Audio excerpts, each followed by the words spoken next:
The 2015 Husqvarna Fe 250 is a mild-mannered off-road machine that is comfortable on the trails and is easy to ride.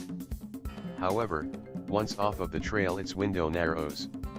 We wanted to transform this mellow yellow-headed trail machine into a capable Endurocross weapon as well.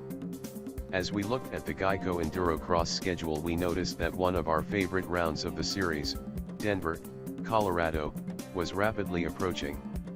We called Brian Penny, a local off-road wizard in the Denver area, to help us with our project Endurocross Husqvarna Fe 250 build. Brian owns Full Factory Off-Road, a small shop in Littleton, Colorado that was created to supply affordable services to the off-road racer/rider. Although we didn't give Brian too much time, he took delivery of our machine and immediately went to work. We didn't want to get too extravagant, or expensive, with this build, as we just wanted a little more excitement from the engine and comfortable suspension to hit all the obstacles that the Geico Endurocross series has to offer. The airbox of the Fe 250 is somewhat restrictive stock, so Brian drilled out some holes in the airbox to help the little husky breathe. He also installed an aluminum FMF Megabomb headpipe and 4.1 factory muffler system to let the husky breathe even more.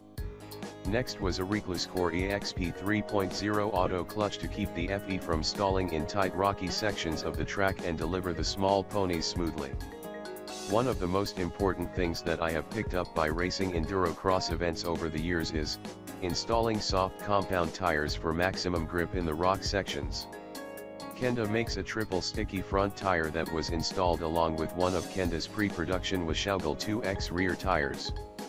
At this time the Kenda X rear tire is currently being developed, but will be available to the public soon. To ensure we didn't get any flats, Brian installed pneumatic tubeless inserts in both Kenda tires. A revalve to the WP suspension was massaged for my weight and ability. P3 composite guards were installed to protect the Husky's exterior, and making our Fe 250 look great under the lights was custom graphics from Ride PG. When all was said and done, this was a minimal, realistic build for the average off-road racer that was looking to try his or her hand in Endurocross. The Denver Endurocross round was a technical track with plenty of obstacles to test the full factory off-road Husqvarna Fe 250. Immediately once on the track I knew it was going to be a great day. Although the engine character still wasn't as exciting as I would like, it was manageable for me to handle around the National Western Complex.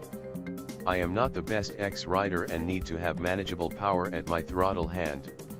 The full factory off-road machine rolled on smooth and stayed that way through the entire RPM range.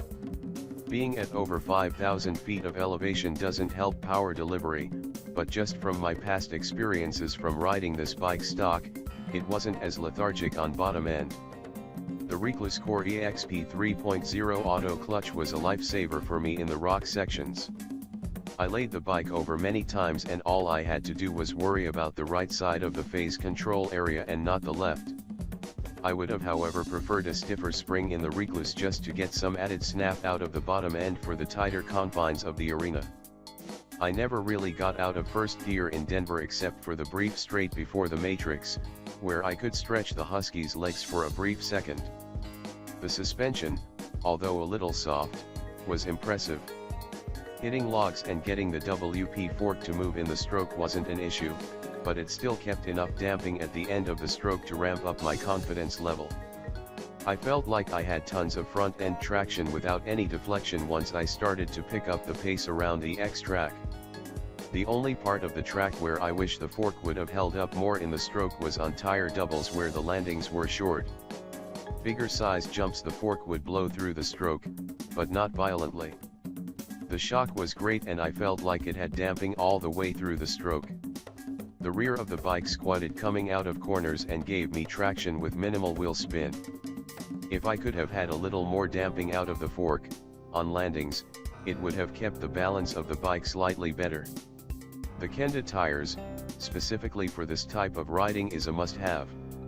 I have ridden with a few gummy tires in the past and Kenda really did an excellent job of blending their triple sticky front tire and Husqvarna 2X rear tire, so it's soft enough to flex over rocks and logs. However, both still give you enough sidewall stiffness so it doesn't roll over on the rim in flat corners. Having these tires make you feel like you are almost cheating when the track gets slick.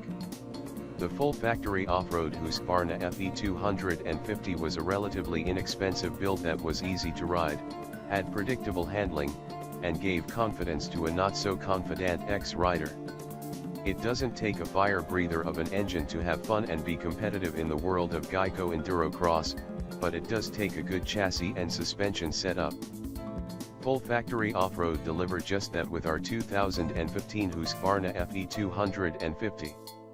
It's just too bad I couldn't deliver on the results.